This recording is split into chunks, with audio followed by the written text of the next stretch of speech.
সংশোধন করতে পারেনি। প্ল্যানে যা ছিল সেটাকেই ভার্চুয়ালি অ্যাকসেপ্ট করা হয়েছে।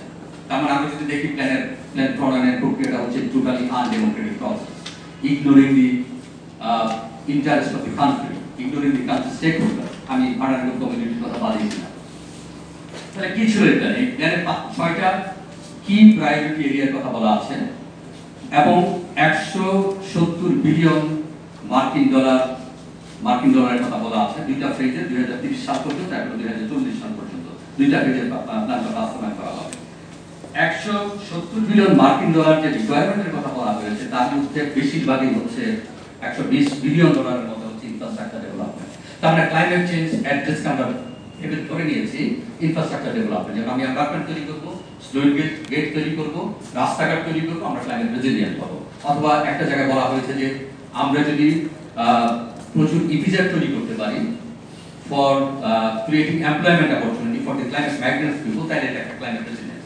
আনডাউটেডলি আমি বলছি এমপ্লয়মেন্ট অপরচুনিটি একটা ক্লাইমেট রেজিলিয়েন্সে সহযোগিতা করবে, কিন্তু আমরা যদি ক্লাইমেট চেঞ্জের অন্যান্য কনসিকুয়েন্সেস গুলো যদি বাদ দেই, যেমন পভার্টির কথা যদি বাদ দেই, ডিসপ্লেসমেন্ট মাইগ্রেশনের কথা যদি বাদ দেই, চাইল্ড ম্যারেজ মানে যেটা human dimension of climate change impact এবং হিউম্যান রাইটস ভায়োলেশন, সেগুলো যদি বাদ দিই তাহলে শুধু infrastructure based adaptation is not a solution. তার মানে ইনফ্রাস্ট্রাকচার বেসড অ্যাডাপ্টেশন কেন আসছে? কারণ ইনফ্রাস্ট্রাকচার ডেভেলপমেন্টের সাথে সরাসরি একটা পলিটিক্যাল ইকোনমি আছে। প্রচুর ঋণ করা যাবে, প্রচুর প্রকিউরমেন্ট করা যাবে এবং ঋণ প্রকিউরমেন্ট হচ্ছে দুর্নীতি। তার মানে হচ্ছে প্ল্যানটা দুর্নীতির করার একটা মেকানিজমকে ওপেন করার জন্য ইনফ্রাস্ট্রাকচারকে বেশি এমফাসিস দেওয়া হয়েছে। কিন্তু বাংলাদেশের adaptation is not only depending on infrastructure development.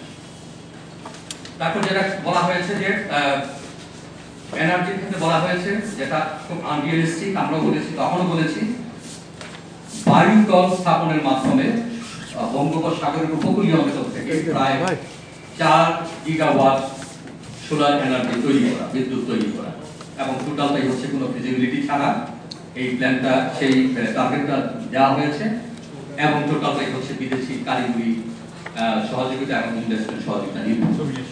আমরা মনে করছি যে মুজিব ক্লাইমেট প্রসপারিটি প্ল্যান যেটা তৈরি করা হয়েছে সেটা দেশের যে ডেভেলপমেন্ট ট্রেন্ড আছে সেটার সাথে সঙ্গতিপূর্ণ না, সেটা অগণতান্ত্রিক উপায়ে তৈরি করা হয়েছে এবং সেটা শুধু ইনভেস্টমেন্ট মুখী। এবং এটা যদি রাখা যায় এবং এটা যদি চালু রাখা যায় প্ল্যান, তাহলে যেটা হবে আমাদেরকে দেশকে আরো বেশি দায়গ্রস্ত দেনাগ্রস্ত করবে উইথ মেসিভ করাপশন। আমরা এই প্ল্যানের স্ট্রেট বাতিল দাবি করছি। দ্বিতীয় আমরা